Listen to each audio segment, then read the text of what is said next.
அப்போது சிறுவனாக இருந்த முருகப்பெருமான் பிரம்மனிடம், நீர் படைப்பு தொழில் செய்கிறீரே, உமக்கு அதன் மூல மந்திரமான ஓம் என்ற பிரணவத்தின் பொருள் தெரியுமா என்று கேட்டார். படைப்பு கடவுளுக்கே அந்த ரகசியம் தெரியவில்லை.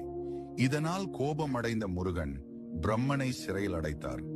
பிரம்மன் சிறையில் இருந்த காலத்தில் உலகை படைக்கும் பொறுப்பை முருகப்பெருமானே ஏற்றார். அவர் உயிர்களை படைக்கும் போது ஒரு விசித்திரமான முறையை கையாண்டார். ஒவ்வொரு மனிதனின் தலையெழுத்தை எழுதும் போதும் கர்ம வினைப்படி அவர்கள் அனுபவிக்க வேண்டிய இன்ப துன்பங்களை பாதியிலேயே நிறுத்திவிடுவார். அந்த பாதி எழுத்து ஏன்?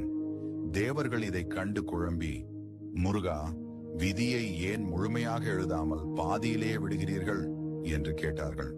அதற்கு முருகப்பெருமான் சொன்ன பதில்தான் ஆன்மீக ரகசியம். நான் விதியை முழுமையாக எழுதிவிட்டால் அந்த விதிக்கு நானே கட்டுப்பட வேண்டி வரும்.